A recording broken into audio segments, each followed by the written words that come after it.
Welcome to Innovative Strategies with Bill Hasse. Innovative Strategy is a show designed to help people with their business and personal financial literacy, but not in the way that you have known. This is not your grandpa's financial literacy, as Bill uses his 30 plus years in the financial industry to stretch your financial box from, let's say about a 30,000-foot view of things. Bill and his guests have helped hundreds of clients achieve and surpass their financial goals. If you have any questions, please email Bill Hasse, that's Bill at BillHaase.com, or reach out to him right here at 216thenet at gmail.com. Beautiful. Hey, that's a hard cut. We're good. Yeah, I always got to figure out which hand to use. Of course, good morning, Bill. Today, a little ammo to get you through the day. We're hopeful that Laura Di Benedetto, the owner of Sovereign Ammo, is able to join us at some point through the show. So yeah. Sorry that there's some difficulties going on in communication, but we hope she can join us. Otherwise, we're still going to talk about her, but we'll talk kindly about her. Yeah. It's a shame because she's one of my favorite people that I've met in this past year. She does so much, and she's involved in so many different things. Yeah. And right now, I wanted to bring her back on. We had her on for her book, The 6 Habits. Yeah. Not 6 habits about wealthy people, 6 habits of successful people, 6 habits of this, just 6 habits. Mm-hmm. And you and I have both read the book, and in the process of reading that book, there were not aha moments, there were duh moments. I mean, been there, done that, lived through that, experienced that. It was amazing. You could have just taken her name out, put your name or my name in there, and it would have been the same story.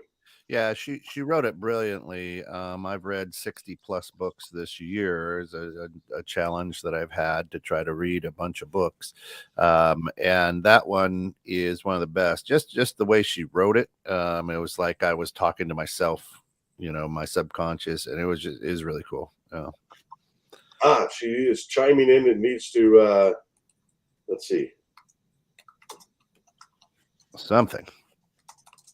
She's going to try and send it to a different email. So gotcha. We can always send it.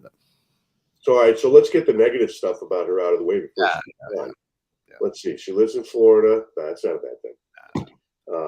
But she's an amazingly driven, strong person. Oh yeah, incredible.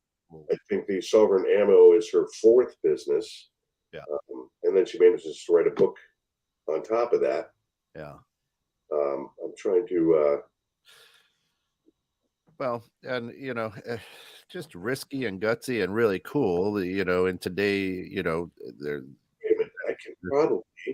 Let's see if I can get the link this way.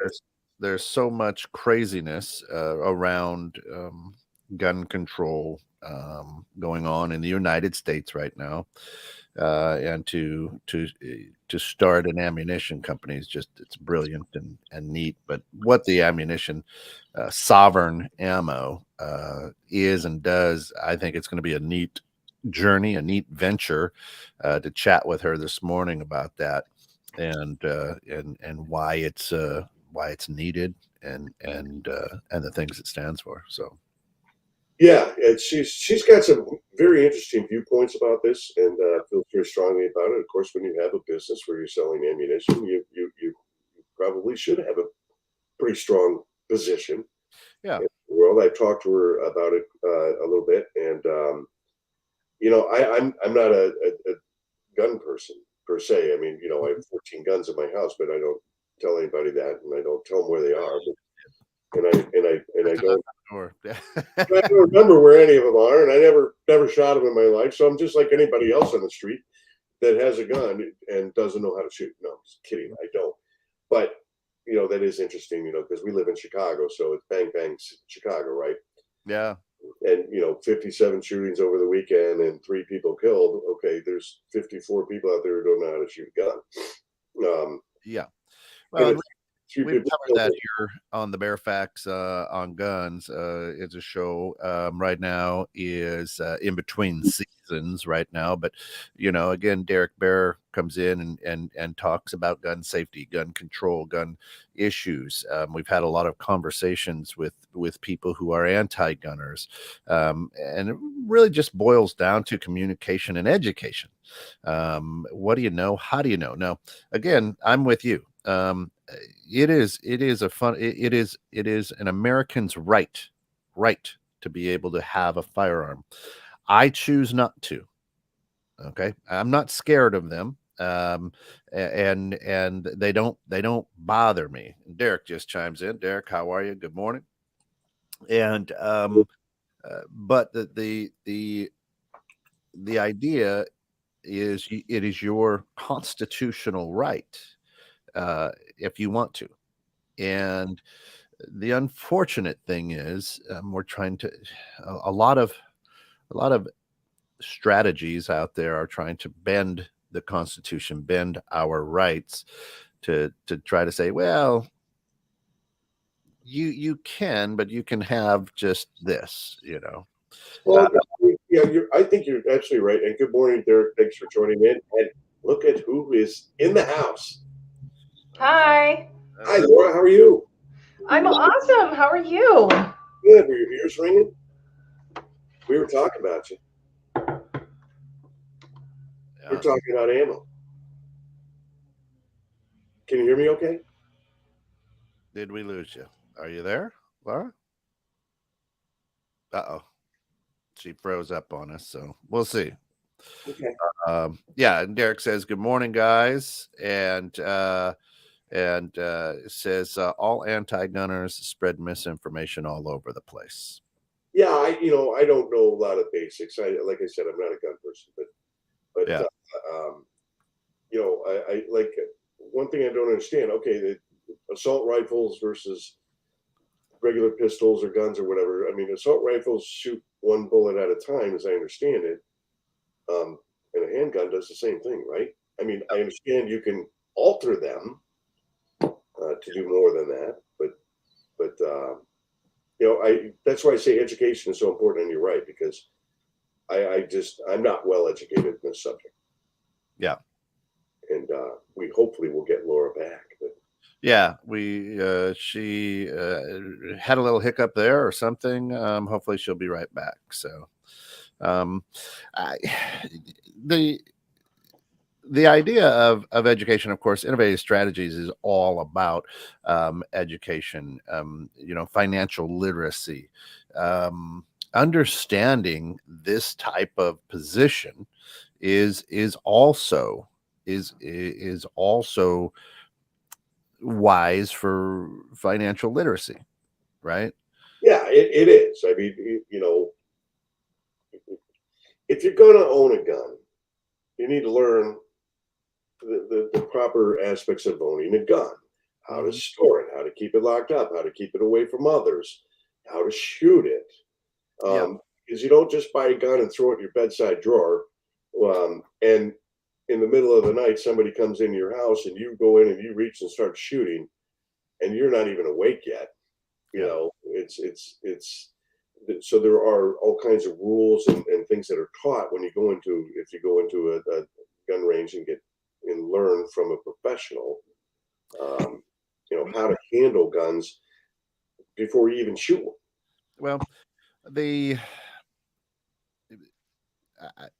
it's a tool and a shield, and just like money is a tool and a shield. And if you understand the education and the literacy behind each one, you then understand, I can buy I can go and buy a table saw. I love to do woodworking. I can go and buy a table saw.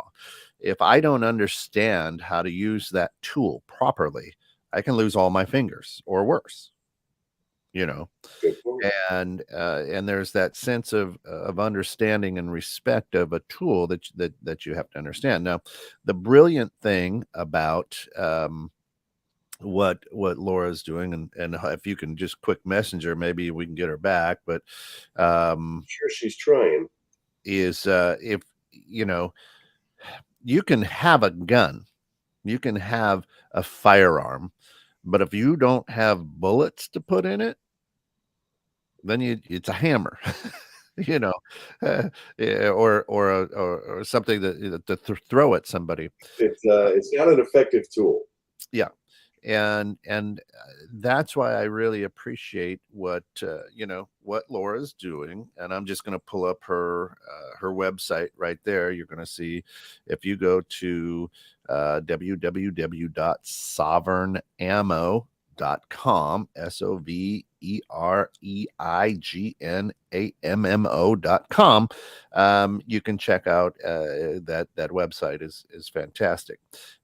But they right there they have we the people, Yeah. right there, all men are created equal.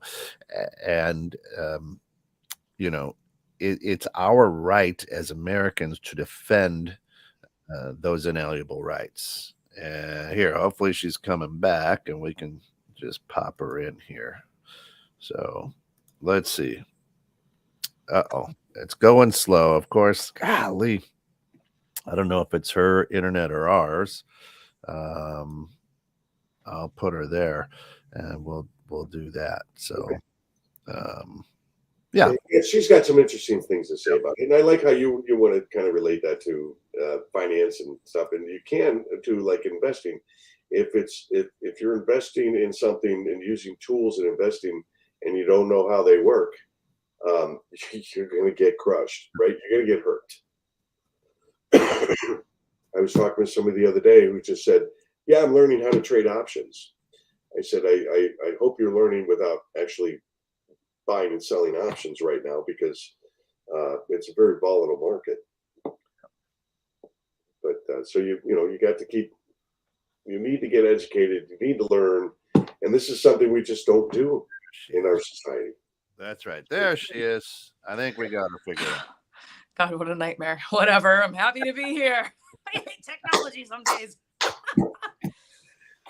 Awesome. We're glad to have you. Thanks. I'm ready to use some of my product on my computer. Yeah, that's right. Show who's boss. Oh, it's nice to see you, gentlemen. I'm excited to spend time with you. Well, that's awesome. We started off by just reminiscing a little bit about the last show and your book, and how much we loved it. I mean, Kent had written, I read 60 books, he said, and that was one of the top ones. Yeah. And it's funny because he doesn't have his copy; he's giving it away to someone, and I gave my copy to my daughter, and I said, can you do me a favor, just read this, please? Right. And she goes, "What's it about?" I said, she goes, "Is it self-help?" And I go, "Well, kind of, not really, but kind of." And she goes, "Oh, good. I'm so into that right now." I'm like, "Oh, mine's an autographed copy. I did not give that away. It's sitting right on my desk, so I wouldn't forget to bring it in this morning, and it's still there." So. That's awesome. Listen, if you gentlemen would like a case of my books to give out as gifts, you just let me know, and I will give you guys a big discount. There you go. Outstanding. Well, Christmas is coming, but how are things going down in Florida? I know you're busy. They're good. Yeah, life is good. It's gorgeous weather. It's better weather than most of the country, which is why I live here. And it's I don't know, it's good. We're working really hard. We're hustling. We're in fundraising mode, and sitting still is something I'm still violently allergic to. So, it's good. I got this. Well, I'll tell you, I pulled a muscle in my back last week, so I learned how to sit still. I'm sorry. That's a bad way to learn. Yeah, and then throw a head cold in on top of that so you could sneeze and cough, just to remind you that you have a back muscle pull every, Yes, that's a pleasure. It's like just be present with your suffering. Yeah. Yeah. keeps it fresh in your mind. But are you okay? Oh, I'm hanging in there, doing good. No worries. He's doing good now that we're on air. You should have heard him crying off air. I can't even begin to tell you the frustration that the first 10 minutes of this were for me while I was desperately trying to get my computer to cooperate. Good times. There you go. You know, so we got a question here from Derek Barron. I like that because it's going to bring us back to point here. Derek's asking, how is stock on ammo right now? So, you know, you're talking about, I know you and I had a conversation, and the costs for making ammo have increased dramatically. We know the cost for purchasing ammo has increased dramatically. How are you seeing this world Yes. playing out? So the right now, ammo is, wow, it's a really, really interesting field. In some states, you'll find that there's actually an abundant supply, and then in other states, it's really hard to come by. It's weird, and I'm sure there's some sort of completely transparent what it is. I have a feeling it has to do with some of the laws and the restrictions of the local government. It's abundant here in Florida, but we also have an extremely red state, which is, in my opinion, awesome. The ammunition industry overall, it's pretty healthy at the moment, despite so many consistent attacks to try to destroy the industry. Some from the inside, believe it or not, but we do not actually have ammo in stock on our website currently, but we're doing fundraising, and that's part of the reason I've actually hit the brakes, because I really wanted to bring the prices down for people before we really start stocking lots of stuff. Being able to buy the components to make the ammunition, it's very inconsistent. So a lot of smaller companies like mine, you know, and even some that are 10 times our size, I mean, they're not like a Federal or a Winchester. Like, these companies are big. They're like the Titans, and they're amazing, right? But they're making their components. They are, they're buying their stuff like dirt cheap, and we just can't participate in that economy of scale yet. But it definitely affects what you can get. I mean, right now we're focused heavily on just 9mm, and it's a conscious choice, because it's not just the most popular round. It's also the thing that I can most consistently and reliably get the parts for. You know, people are like, oh, you should, you know, invest in tons of machinery for 45s. You should stop giving me business advice without actually participating and walking through the mud with me. You have no idea what you're talking about. Like, I need to make sure I can consistently get the materials. And, you know, I'm not investing thousands into machinery without that. No. Yeah, isn't it funny how there's always going to be people out there that think they know how you should be doing your business better than you? Yes. There's so many people want to tell you how you should be doing. These are the armchair quarterbacks. They're very exciting. Yeah. I just posted something really interesting on our blog about that. Huh? They might also question why are you the one doing that? You know, who are you? I mean, I know you. You can't be. You're not an ammo person. But I do know you, Laura, and you're a business person. You're an entrepreneur, and you know how to build something. You know how to build a business. Thank you. So you just sink your teeth into it. Yeah, I mean, honestly, I've actually gotten very little of the "who are you to do this" in the general space. I've gotten that more from people that I know who are displeased that I don't like Joe Biden. They're like, what do you mean you don't like Joe Biden? He's amazing. There's decency in the White House again. And a president who poops his pants and can't assemble sentences and is a puppet for the left. Do go on and tell me all about how wrong I am. Enjoy how great that is. Also, every time he does something stupid, ammo sales and demand goes up. Stay in the White House, dummy. It's fine.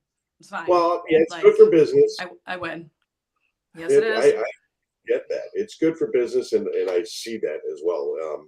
Although people now can't afford, you know, ammunition anymore. But I'll tell you what, if you need parts for ammo, all you got to do is come clean up the streets Monday morning in Chicago. There's plenty of it. A lot of there. Whoops. Yeah, Mayor Beetlejuice is doing a great job on that. So Derek asked, do you think you know, the shortage on ammo, or the amount of ammo that's out there, was done on purpose? You can buy guns but can't buy ammo that you need. 100%. I have absolutely no doubt whatsoever that this was done 100% intentionally. There's a chokehold on primer production. There's no reason for it because all of the materials are available. The machines are just sitting there. There's I believe 4 primer manufacturers in the United States, and they are being encouraged, from what I heard, encouraged to not produce at capacity. Now, obviously, things can be rumors, but when enough people tell you the same thing over and over, it feels like less of a rumor and more of there could be truth to that. So I think there's a lot of throttling from the inside, a lot of also uh, Could it be like the oil? intentional scarcity being created. Mhm. Could it be like the oil industry? I mean, we increase production to reduce the price, we decrease production to increase the price, and we control it, we manipulate, right? So, Absolutely. and that Well, it's goes, all about control, Bill. yeah, right. Yeah, it is all about control, and it's unfortunate because what you have is a lot of people who really enjoy the sport of shooting. And there's nothing wrong with the sport. There's nothing wrong with being able to protect yourself either. But there's a lot of heavy handed efforts by the left to not just destroy the sport, but destroy all private weapons ownership. And if it becomes difficult for you to put things into your gun that make it go bang, then that's just one more win for them. And one of the problems that we experience as new manufacturers is our pricing is, I mean, we have to go after investor funding so we can bring our pricing down, but our pricing is, it's higher than what we would like it to be currently because we cannot buy the components at anything resembling a reasonable price. And if we want to be able to do silly things like eat, we need to clear a profit in order for us to do that. And believe me, the profit margins are very thin. These huge companies, God bless them, they're cleaning up. But the little companies are not. We are definitely struggling. And when people are like, oh, I'd rather just go on Ammo Seek and just pay dirt cheap prices, I just want it to go bang. It's like, cool. Also, you're voting for the very thing you don't want, just so you know. There are advantages and reasons why you would want to support smaller companies because you're encouraging less of a monopolistic environment. You're encouraging more pricing diversity. You're encouraging demand from the bottom. You're encouraging more civic power. Yeah, I mean, believe me, I understand. I shop at Walmart. I get it. But believe me, there are every single opportunity I have the chance to not shop at Walmart, I take it. Yeah, we're big proponents, Kent and I, on local shopping or small business shopping, because it doesn't have to just be local because it may not have what you need or what you're looking for, or the quality you're looking for. But sticking with small businesses, big advocate of that. I mean, it's the backbone of this country.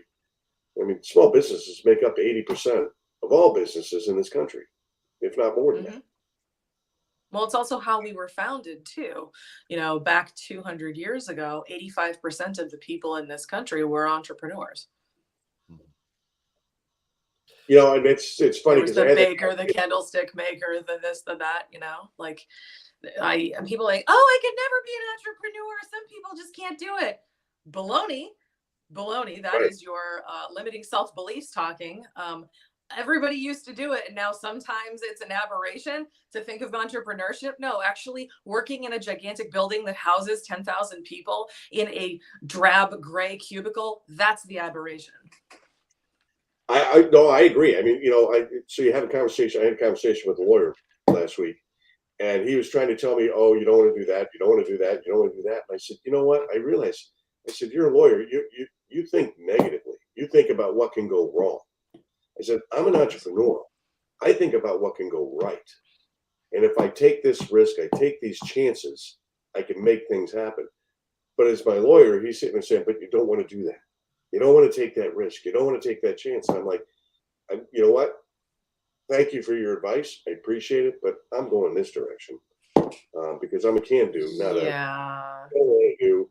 Because you're right. We write our stories, right? And we have plenty of people who think that we're this kind of person. We know you. We know this is beyond your means.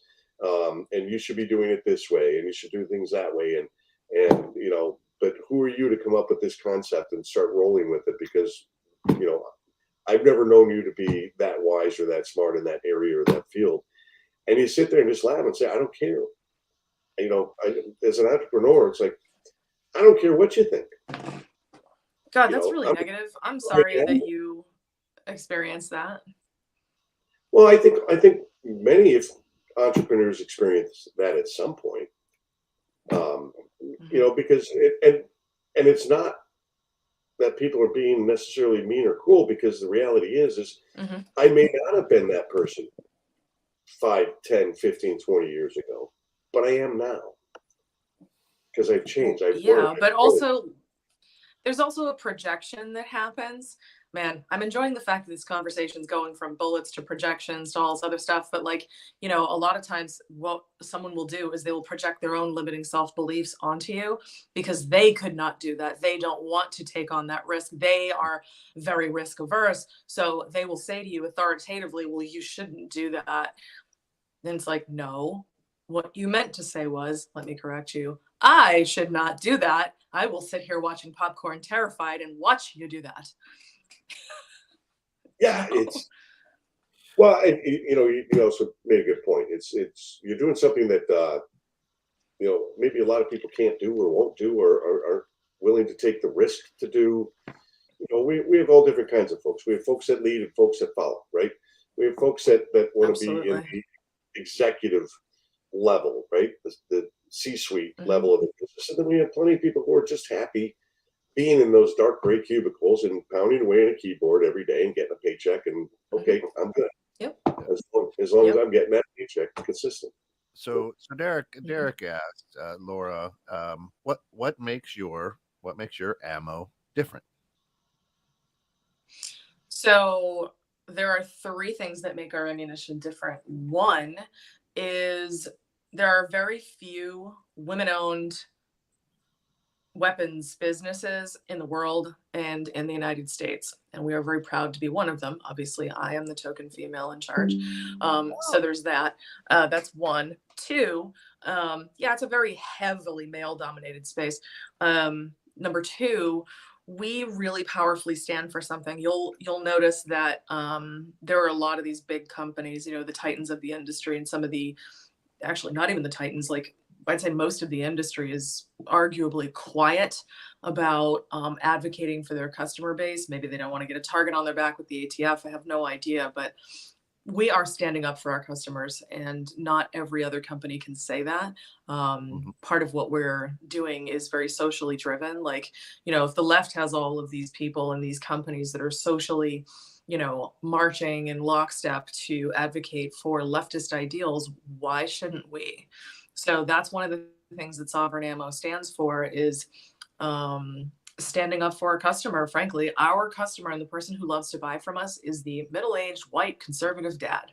Obviously, there's some variables to that. Sometimes it's women, sometimes not dad, sometimes not white, whatever, it doesn't matter. But this person is sick and tired of feeling powerless and wanting to see the world not suck, wanting to see the country not suck. And we're powerfully doing something about that. We're creating community. We are mobilizing and empowering people to start using their voices and sharing information. And it's a groundswell, grassroots movement that we're creating. So there's that. And also our quality standards are insane. There are a lot of companies that use all machinery for their quality standards.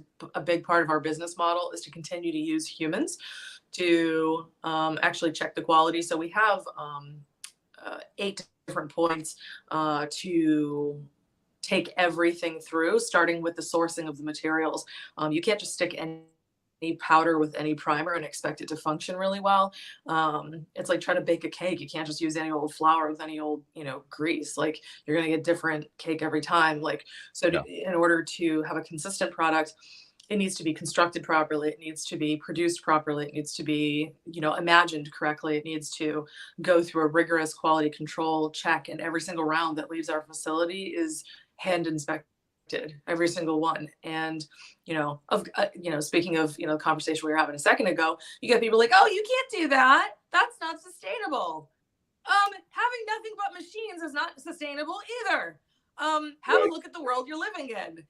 Robotics is not the answer. That movie AI is terrifying. No, like, I'm proud to create jobs for patriotic Americans.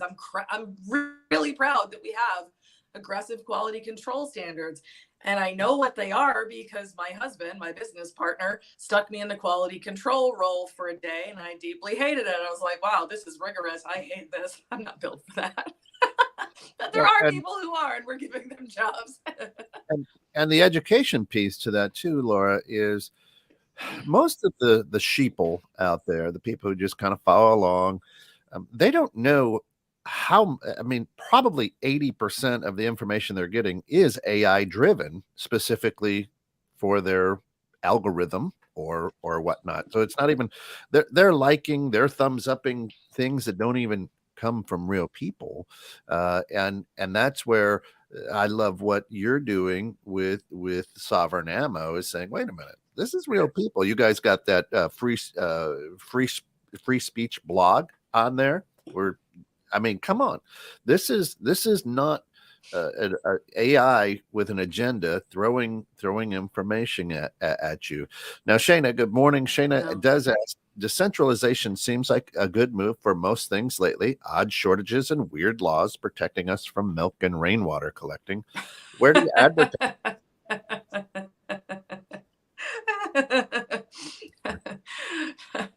Oh no, don't get your own water. Heavens. Right. Protecting us from milk. That's hilarious. Yeah, that's right. No, I know what you're saying. Yeah, Twitter has proven that. So where we advertise right now, while we're fundraising, admittedly, our advertising is a little scant. I'm just doing a few podcast interviews with folks I know, like you guys, and I'm active on LinkedIn. Other than that, really not advertising anywhere just yet, only because, and strategically, I'm happy to be super transparent about this stuff. I'll tell you anything you want to know. Until we get funded, I don't like our pricing. People still buy from us because they love who we are and what we stand for, and we have an unbelievable product. But as a new company, not everybody wants to pay what some people would perceive as a premium for a new brand, right? They don't always want to do that. So I desperately want to bring the pricing down. And until we can effectively do that by getting funded, I don't want to advertise, because then what would happen is, I'm very good at it. I have a 24-year marketing background. That's actually where I started. My career was in marketing. I know what I'm capable of. And as soon as I turn on the spigot, there's going to be demand. And when there's demand, then I can't, delight people immediately because the pricing isn't where they want it. They're never going to give our company a chance again. And I'm just going to disappoint people. So rather than disappoint anybody, we're kind of flying below the radar right now, building the grassroots movement, building relationships with people who will actually be our biggest advocates. And it's a very odd choice for me to have to make, but I think it's the correct one, because if you don't delight people, you're dead. You can't sell to them. You have to delight. Well, I love that you bring this up, because I'm doing the same thing with my business I'm building, and you know about that. But it's the same thing, and especially if you're grassroots, if not everybody can start a business and get $5 million, which then you can do whatever you want, build it any way you want, and do these amazing things, right? It's just not there for everybody, especially a startup business. Yeah. Right? A lot of folks don't understand. Oh, we'll just go to a VC. No, VCs don't like startup companies. Angels are more for that area, but and it's difficult negotiations throughout that. But I love that you start up, you control what you can control, and hold on to things instead of just making promises. Then all of a sudden you're unable to keep, because it is a killer in a business. Thank you for that. I happen to know the owner of a radio station that's online with over 30 million people. So we just, we can always talk about, building grassroots. As soon as we get our funding, as soon as we get our funding, that's a conversation I want to have. Honestly, I would love to do it now, but I just know that it would be putting the cart before the horse. And, this is one thing I learned very, very early on in business. If you're not delighting people, you're just a commodity. And if you're just a commodity, you're probably disappointing people, because people are very validation deprived, and people are tired of not mattering to the people that matter to them. And you go to Walmart, they don't give a shit about you. They don't care about you at all. They just rather spit on your grave. It doesn't matter to them, and yet you're lining their pockets.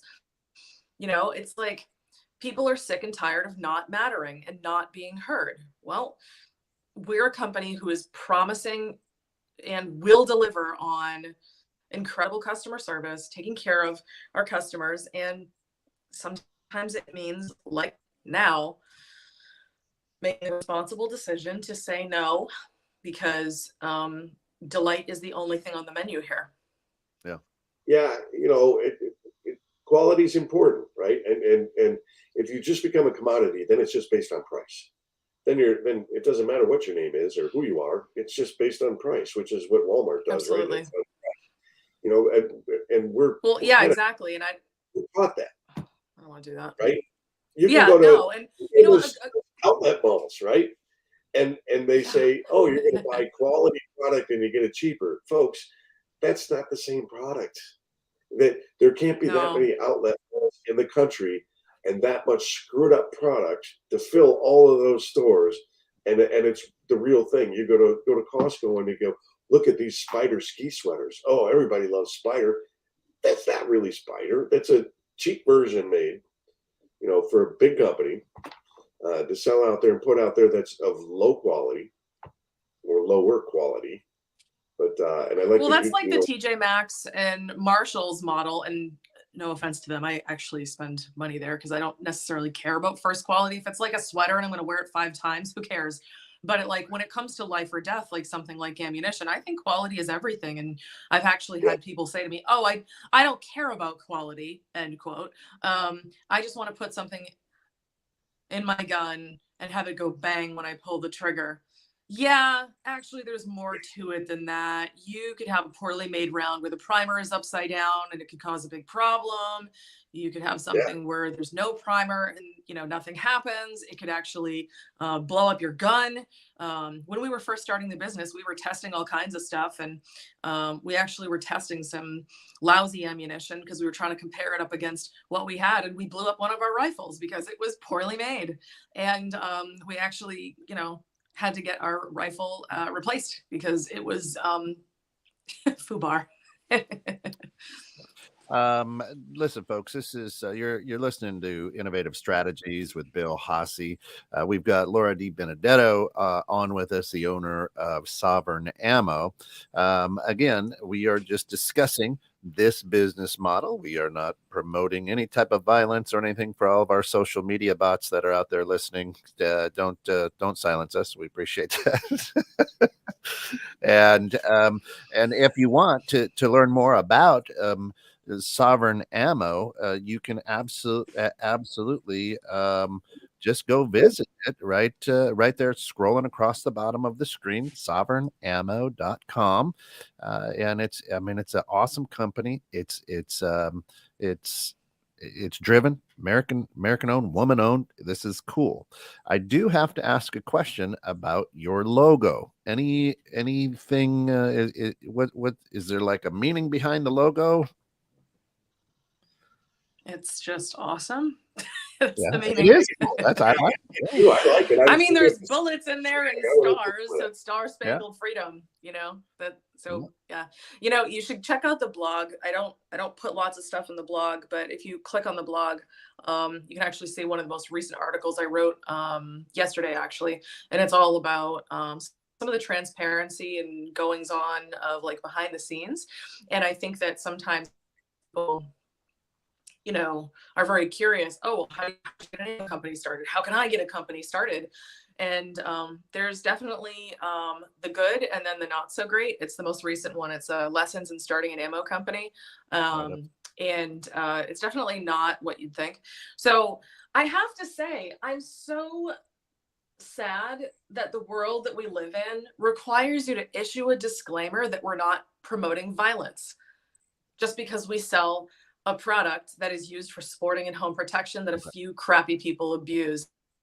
This breaks my heart. And there's so many things that break my heart about the world that we live in. But that's the thing that I found out about this specific space is that the Second Amendment space is filled with good, hardworking people who love their families. They're loyal to their families. They're genuinely good, salt of the earth people. They wouldn't hurt a fly. And, you know, that's a big misconception that I really wish people would just get on board with the truth about. It's like, you know, I don't carry a weapon because I'm excited to hurt somebody. No, no, no, no, no. I carry a weapon to prevent you from hurting me. Period. Full stop. That's it. And Yeah. that's Right, how people are. Yeah, and that's why, you know, you look at the different states, right? Look at the difference between, let's say, Texas and Illinois. In Illinois, people carry guns because they're out to get somebody. In Texas, everybody carries guns, and there's a lot less trouble in that state, right? Because of the different laws Well, that are in effect. an armed society is a polite society. Yeah. We've heard that before.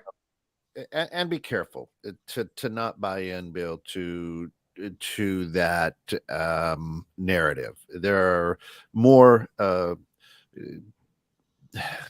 void card, concealed carry carriers in Illinois that, for the good reasons of protection and that it's a tool rather than the people who are using it in the city of Chicago for right. war. Those are very different things. And that's such a good point. And I think that, a lot of the common sense gun law people, and there's no such thing as that, or gun control, like, it only hurts the law-abiding citizens, because a law-abiding citizen is the one that the laws would apply to, right? And these are not the people who are committing the crimes. So it's a very poorly targeted solution, because you have a lot of people clamoring, "Well, do something." Okay, well, something is sometimes not the answer. Sometimes a more deliberate and well thought out solution would be great. How about fixing fatherless homes? How about fixing the deep divide between rewarding people for having a unity of family and rewarding them, for having a broken home? Like, how about that? Or fixing childhood bullying so people don't grow up to be deeply psychologically screwed up. Right. I do think. Did you ever see that? Do you ever see that music video for Pearl Jam's Jeremy? Oh yeah. I have not. Yeah, you should. It's, first of all, it's a cultural cornerstone. That's like part of my childhood right there in my teenage years. But there's so many issues that actually are the real culprit of why we have not just gun violence, we have violence. Yeah. Period. It's just violence. Why are we a violent society? 50 years ago, everybody had a gun and there was no issues. There's something deeply decaying, rotten, and stinking about our society currently. And I can't even point to one specific issue. It's all the different things. It's our values as a nation. It's all the violence that we have that's being glorified in video games and movies, and the casual numbness that people are getting to violence and death in all of these things. People don't care. There's no sanctity of life. Of course we have problems. Well, we waste so much time on education teaching the wrong things, right? And Kent and I kind of talk about this because, I'm on the crusade of teaching financial literacy, teaching life lessons, teaching things that you're going to use throughout your life, and not teaching you things that are hypothetical and say, put it into whatever concept you need, make it work for you. We teach STEM, right? Science, technology, math, all that, English, and we say, okay, this is all we're going to teach you, and you have to figure out how in life this fits in. And have fun figuring out where it applies. Mm-hmm. Yeah, and it's like we're not teaching the right things, and I think that's a basis of where things go wrong as people get older. Well, the frustrating thing is that, and a dear friend of ours, Pete, former business partner of mine, rest his soul. He said this, and you got to understand this. It is our right to bear arms. Okay, it is. Why is there a background check if it's in the Constitution that I can have a gun? Why is there law? Right. So when you prevent somebody from their right here in America, that's a right being taken away. Right now, at heart, we may agree with, let's do background checks, let's do this, but whether I'm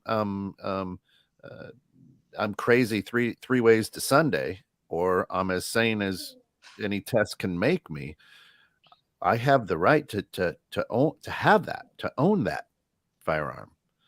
So Right. when Yep. our rights start being taken away little at a time, this law, that law, this law, that law, and now what was under attack the last few years was our First Amendment right. To now, Still under attack. Still very much under attack, but now, using a platform, Twitter, now emails and things are starting to come out to go, and we're always very fast to jump on the bandwagon because we think it feels good. But we here in America have rights, and it's in the Constitution, and you can't take that away. But we look to blame too. We look to blame very quickly, and look at there's been 600 mass shootings, I believe, in this country this year, from what I heard on news a couple days ago. And there's a $60 billion lawsuit from the parents of Uvalde down in Texas, against the school system and against the sheriff and stuff. It's like, okay, we're passing blame on the wrong side of the tracks, I think. And let's pass new laws, right? Immediately. Right. Now we call Congress into play. Let's pass new laws. Let's pass new regulations and things of that nature. And the reality is like you had already said, Laura, those laws are for the law-abiding people. It doesn't work for those that are not law-abiding. They don't care. It doesn't change. They don't apply to the people who are actually causing the problems, and I think that's the major issue here that the left doesn't want to look at. It's like, okay, you want to stop violence. Good. We all agree with you. You're and stupid and short-sighted. It doesn't actually apply. I mean, it's like telling men, of course, this analogy is no longer going to work. It's kind of tell men, close your legs. You should stop trying to get yourself pregnant. It's like, what? Like, men don't get pregnant. I'm sorry. I'm one of those. I don't believe that men can be pregnant. So, that may be coming. We just have such an interesting, I'm sorry. That may be coming. Who knows in the future here, but yeah. You never know. I have no idea. We live in the weirdest world I can't even imagine how weird things are. I couldn't have dreamed this up. But, like if you take a look at, just the evolution of society over the last 200 and some odd years since our nation was actually created, right? Obviously, we've got our Declaration of Independence and then the Constitution, and then we have the Bill of Rights, and we have, the amendments and stuff like that. And there's a lot of things that formed our country, but our country has evolved. And I do believe, call me crazy, I do believe that there should be matching updates to the things that were created that evolve alongside, all of the parts of culture. So culture and people and society evolves. We should have these things that evolve as well. Does it mean more restrictions? No, I don't believe in that at all. And I want to be very clear about that. What I believe is that if you are going to, let's say, have the Second Amendment and people are going to have firearms, absolutely, it's our right. Why not? Why not? And I think this is a great idea, and I would 100% get behind this. There should be, since it is guaranteed to us in the Second Amendment, there should be, with every new gun owner, there should be compulsory training to know how to use it correctly so you can feel confident in your weapon. And I'll tell you why. In 2020 and 2021, the largest gun purchase surge was women. Now, I don't. Oh, I did not drop her, folks. She just. No, I was all over that. Yeah. I was all interested. I know she'll pop back in here. Yeah. And it's kind of something we talked about a little bit earlier before she was able to come on, and here we go. Yeah. No idea what happened. Well, you probably trigger word. Yeah. I want you to finish that thought, though. So what I was. Thank you. Sorry about the Wi-Fi. I really kept you hanging. Bit of a cliffhanger. So the thing about this is like, okay, so a lot of women are taught firearms from their significant other. It doesn't mean this is always the case, but this is often the case, right? It is common, right? And if you're taught by your significant other, that's fine. But unless your significant other is actually a trained firearms instructor, they might be missing out on critical pieces of education. And if you're going to be someone who carries a weapon, you should be confident using your weapon. You should know how to use it, quickly have muscle memory. You should have all of these things, but that's not happening. So what you're getting instead, and I've spoken to many of our customers who are like, oh, I bought a gun last year. I got 1 box of bullets. I'm good. No, you're actually more likely to have your weapon turned on you than anything else, because you don't know how to actually properly control this thing. So where I initially got a lot of my thinkings when I first learned to ski. I first learned to ski when I was probably like 19 years old. And I remember my ski instructor saying to me, always ski within your abilities. Never go down the black diamonds unless you know you're ready for it. You will get hurt and you will hurt other people. Your job is, as a skier, is to be responsible first and foremost. And I'm like, thank you. Why are we not applying that to firearms? You know, like I think personally, everybody should have one. Everybody should carry one. There's not enough deterrence walking around in society to prevent all these lousy criminals from doing stuff. Teachers are not armed. Security guards are not armed. They're just like walking around with a walkie-talkie and a badge. Like, who's afraid of that?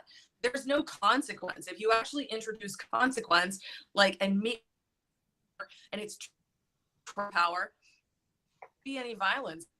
And I could believe it's Switzerland, where everybody's required to. They don't have a violence problem. They don't. So they're a polite society because they're an armed society and people are equipped. It's not easy. I mean, you know, I'm trying to think of places by me where a gun range where I can go and take lessons and hire somebody to teach me. And there's nothing terribly close by. You know, there's just not a lot of gun ranges. A lot of towns won't allow for that.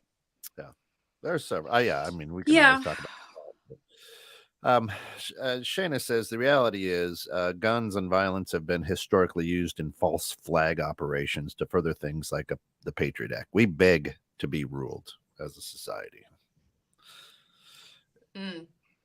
Well, we are, you know, you talk about sheep. I hate to agree with that, but I believe I must.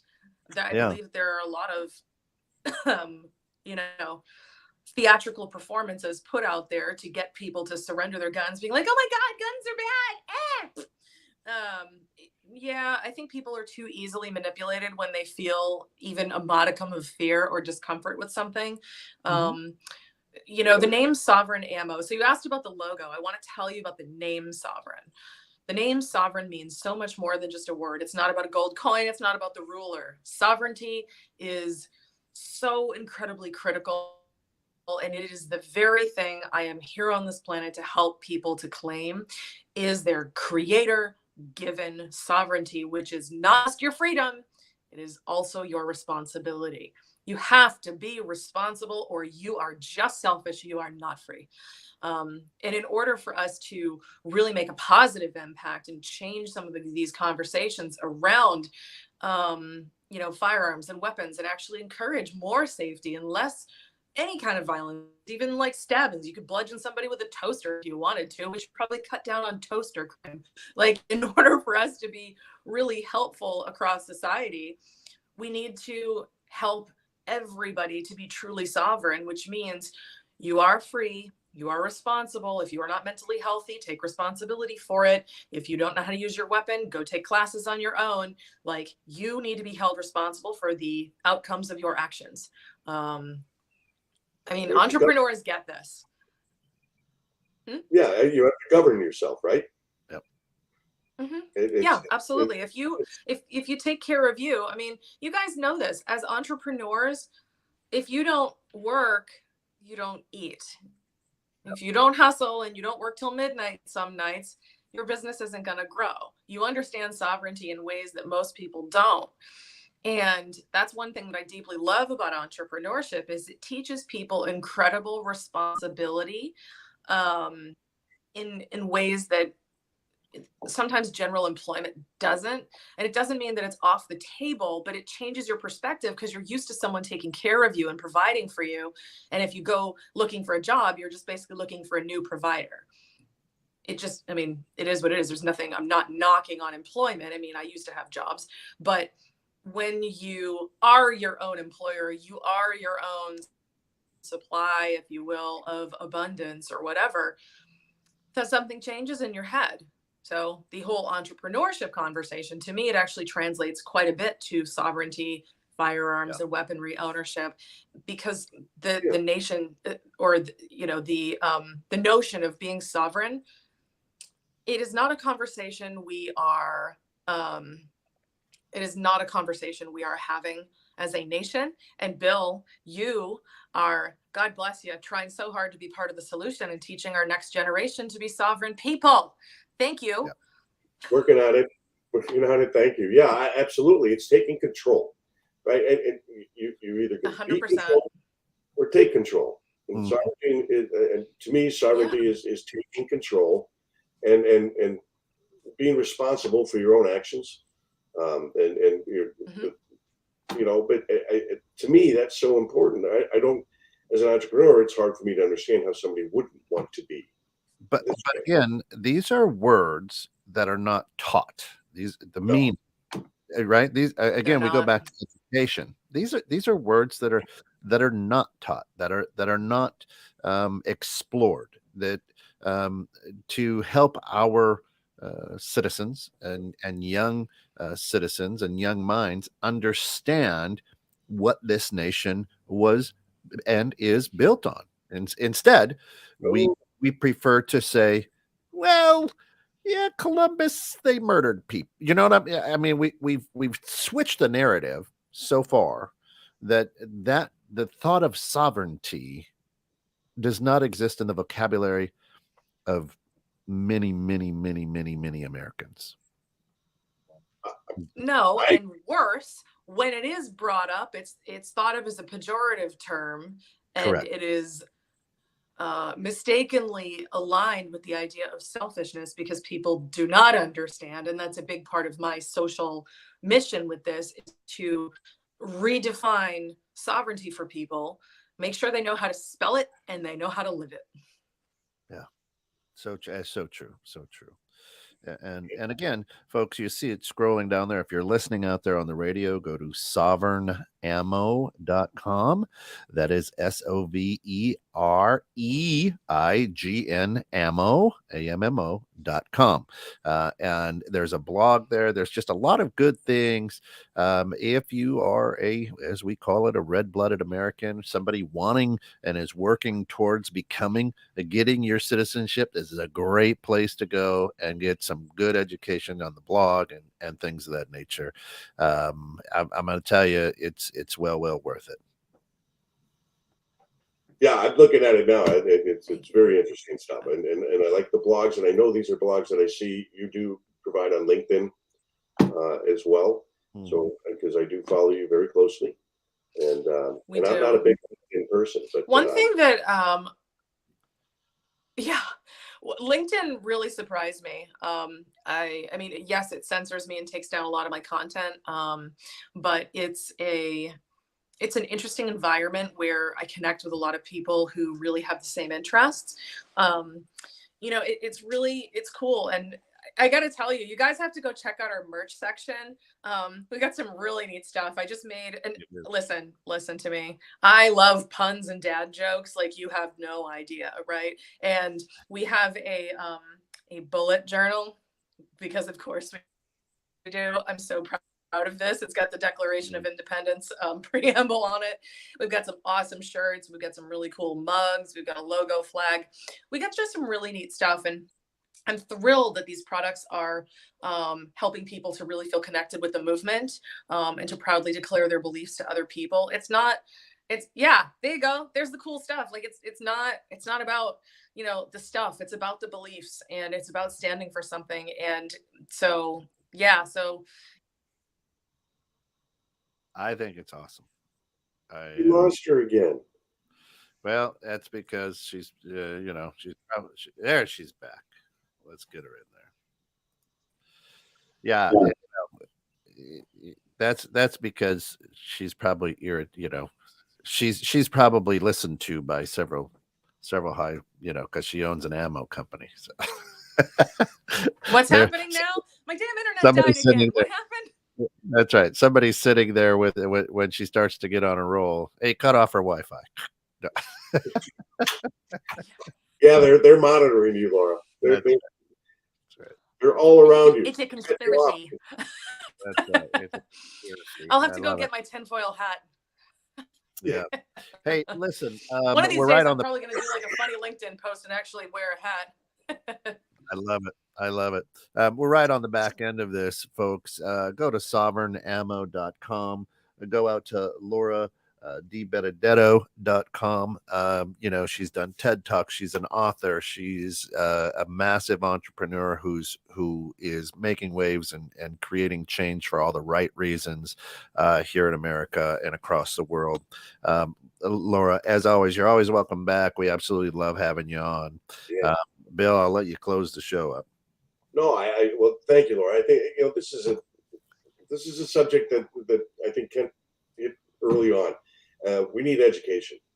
We need people to understand more clearly, what's going on about this industry and about guns in general. I know I do personally, but I thank you for being who you are, Laura, because you're a super interesting person who's done so much, started a number of businesses.